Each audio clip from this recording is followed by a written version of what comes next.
आषाढ़ मास शुक्ल पक्ष की शयनी एकादशी का महात्म्य। युधिष्ठिर ने पूछा, भगवान, आषाढ़ के शुक्ल पक्ष में कौन सी एकादशी होती है? उसका नाम और विधि क्या है? यह बतलाने की कृपा करें। भगवान विष्णु बोले, राजन, आषाढ़ शुक्ल पक्ष की एकादशी का नाम शयनी है। मैं उसका वर्णन करता हूँ।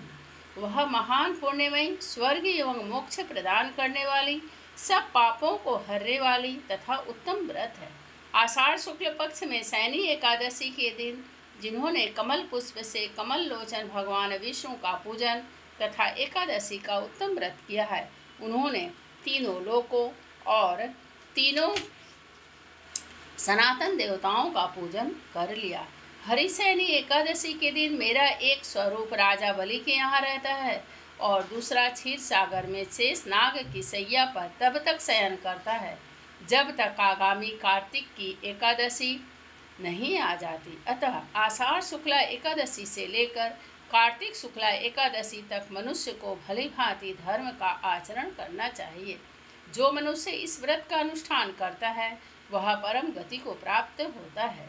इस कारण यत्नपूर्वक इस एकादशी का व्रत करना चाहिए।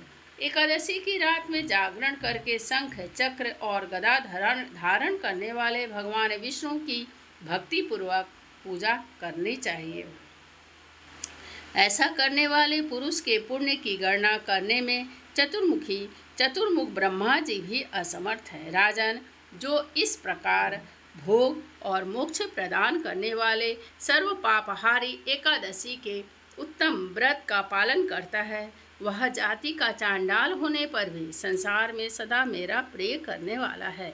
जो मनुष्य दीपदान, पलाश के पत्ते पर भोजन और व्रत करते हुए चौमासा व्यतीत करते हैं, वे मेरे प्रिय हैं।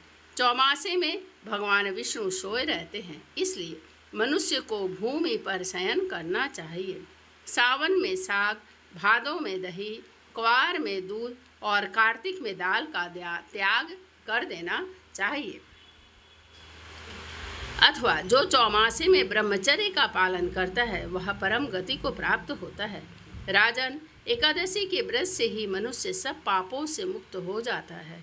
अतः सदा इसका व्रत करना चाहिए, कभी भूलना नहीं चाहिए। शयनी और बोधनी के बीच में जो कृष्ण पक्ष की एकादशियाँ होती हैं, गृहस्थ के लिए वे ही व्रत रखने योग्य है। अन्य मासों की कृष्ण पक्षी एकादशी गृहस्थ के रखने योग्य नहीं होती। शुक्ल पक्ष की एकादशी सभी करनी चाहिए। राधे राधे। जय श्री नारायण नारायण नारायण नारायण। ओम नमः श्री भगवते वासुदेवाय नमः।